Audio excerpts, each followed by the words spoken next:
यसरी मकै ओर्लेङमा भुटिन्थ्यो।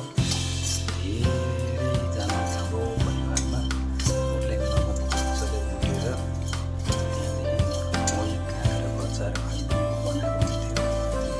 धेरैजनाले थुप्रो मकै खाइन्थ्यो बेलुका। यसरी ओर्लेङमा भुटेको यसरी च्याउ मकै बेलुका सबैजना काम गरेर दिउँसोतिर आयो त्यहाँदेखि खाजा यस्तो कोदो रोप्ने टाइममा हुन्थ्यो। त्यतिखेर पनि यस्तो च्याउ मकै खुब रमाइलो हुन्थ्यो।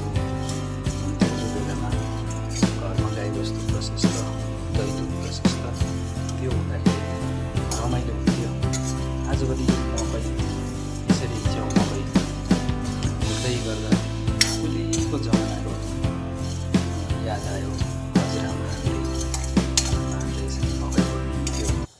त्यो मकैले चाहिँ पुरानो याद आएर आज मैले यो यसो हेरेँ, असार 19-21 गते भइसकेछ। मकैहरू अलिअलि अब चढाएर अब पोलेर खाँदाखेरि त त्यति आगो बाल्नु पऱ्यो, के गर्नु पऱ्यो। र च्याउ मकै बनाउँदै गर्दा चाहिँ मैले यसो हेर्दा यो च्याउ मकै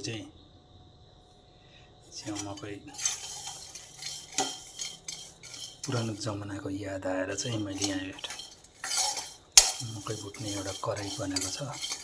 यो कराईमा यसरी भुटेको रमाइलो लागेर चाहिँ याद आएर चाहिँ मैले यो भिडियो बनाएको।